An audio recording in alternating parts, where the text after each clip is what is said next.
राम मंदिर मामले में सुप्रीम कोर्ट से योगी सरकार को बड़ा झटका। सुप्रीम कोर्ट ने योगी सरकार, केंद्र की सरकार, एसआईटी और मंदिर ट्रस्ट को एक साथ भेजा नोटिस। राम मंदिर चंदा चोरी मामले में सुप्रीम कोर्ट ने क्या सरकार को भी बनाया जवाबदेही? क्या बढ़ने वाली है योगी सरकार की मुश्किलें? क्या मंदिर ट्रस्ट के साथ ट्रस्ट बनाने वाले सत्ता पक्ष की भी मुश्किलें बढ़ सकती हैं? आइए इस रिपोर्ट में मैं आपको बताती हूं कि सुप्रीम कोर्ट में सीजेआई सूर्यकांत की बेंच ने क्या कुछ आदेश दिया जिससे लखनऊ से लेकर दिल्ली तक सत्ता पक्ष को हिला दिया है। राम मंदिर चंदा चोरी मामले की टॉप हेडलाइन चले नजर डालते हैं। चढ़ावा चोरी मामले में सुप्रीम कोर्ट का राम मंदिर ट्रस्ट को नोटिस, एसआईटी से भी मांगी स्टेटस रिपोर्ट। अगली हेडलाइन, राम मंदिर चंदा चोरी केस में सुप्रीम कोर्ट का केंद्र, यूपी सरकार और ट्रस्ट को नोटिस, एसआईटी से मांगी स्टेटस रिपोर्ट। देखिए, इसमें सबसे बड़ी बात यह है कि कोर्ट में सुनवाई के दौरान जब एक वकील ने कहा कि 123 साल के बाद एक और लड़ाई शुरू हो गई है, तो सीजेआई सूर्यकांत ने जवाब दिया, अपनी ऊर्जा बचा कर रखे, बाहर काम आएगी। इसके बाद कोर्ट ने सीधे ट्रस्ट और एसआईटी दोनों से रिपोर्ट मांग ली है। अब उधर एसआईटी की शुरुआती जांच में चढ़ावे की गिनती कक्ष में गंभीर लापरवाही की बात सामने आई है। 8 लोगों की गिरफ्तारी हो चुकी है। वहीं कई याचिकाओं में योगी सरकार की एसआईटी पर सवाल उठाते हुए सीबीआई जांच और फॉरेंसिक ऑडिट की मांग भी की गई है।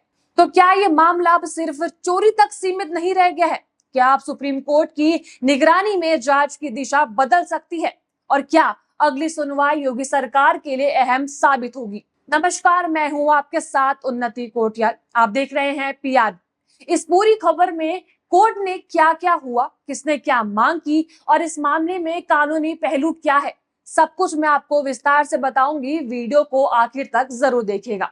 राम मंदिर के कथित चढ़ावा चोरी मामले में अब सुप्रीम कोर्ट ने अहम कदम उठाया है। सर्वोच्च अदालत ने श्री राम जन्मभूमि तीर्थ क्षेत्र न्यायालय को नोटिस जारी करते हुए 1 सप्ताह के भीतर जवाब दाखिल करने को कहा है। इसके साथ ही उत्तर प्रदेश सरकार द्वारा गठित एसआईटी से भी जांच की वर्तमान स्थिति की रिपोर्ट भी मांगी गई है। इस मामले की अगली सुनवाई अगले सोमवार को होगी। ये सुनवाई भारत के मुख्य न्यायाधीश सीजेआई सूर्यकांत की अध्यक्षता वाली 3 जजों की पीठ ने की। अदालत के सामने इस मामले में जुड़ी कुल 4 याचिकाएं सूचीबद्ध थी। बताया जा रहा है कि इस एसआईटी की प्रारंभिक जांच में मंदिर के चढ़ावे की गिनती वाले कक्ष में गंभीर लापरवाही सामने आई है। इसी मामले में अब तक 8 लोगों की गिरफ्तारी भी हो चुकी है।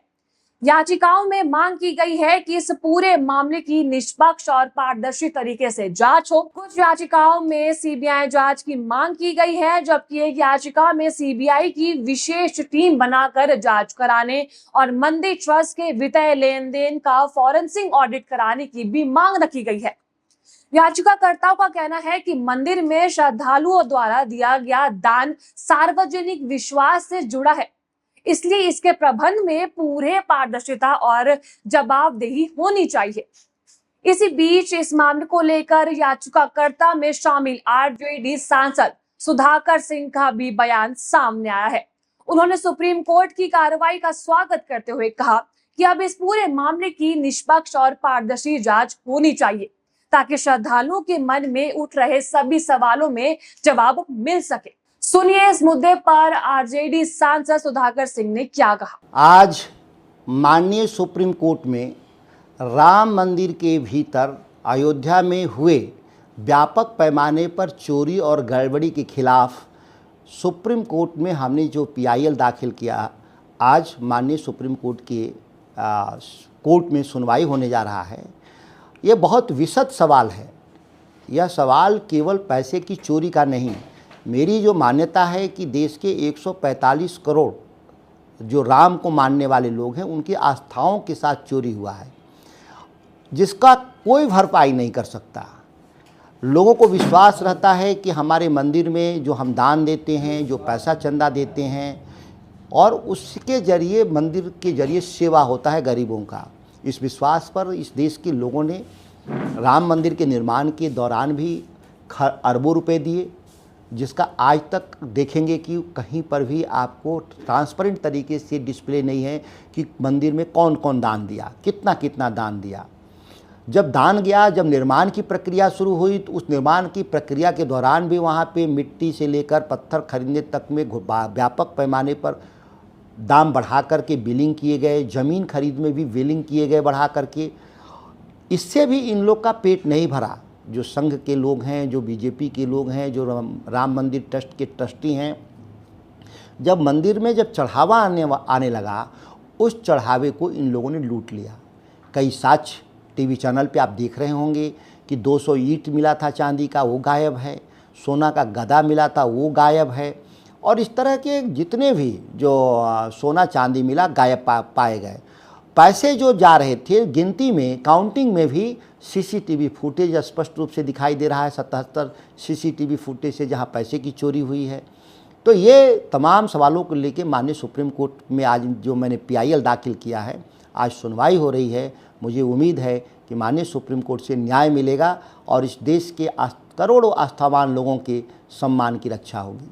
अब दूसरी ही ओर उत्तर प्रदेश सरकार द्वारा गठित एसआईटी पर भी सवाल उठाए गए हैं। याचिकाओं में कहा गया है कि बिना एफआईआर के एसआईटी गठित की गई है और इसलिए स्वतंत्र एजेंसी से जांच कराई जानी चाहिए।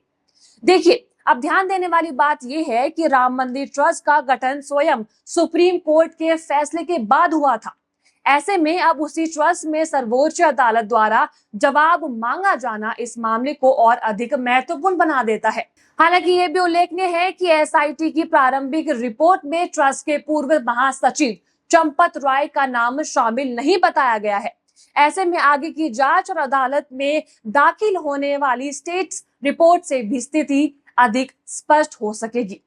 अब सभी की नजर अगले सोमवार होने वाली है, जब सुप्रीम कोर्ट ट्रस्ट और एसआईटी की रिपोर्ट देखने के बाद आगे की कार्रवाई पर फैसला करेगा। फिलहाल इस मामले में अदालत ने किसी भी व्यक्ति को दोषी नहीं ठहराया है। जांच जारी है और अंतिम निष्कर्ष अदालत की आगे ही सुनवाई और जांच रिपोर्ट के आधार पर ही सामने आएगी।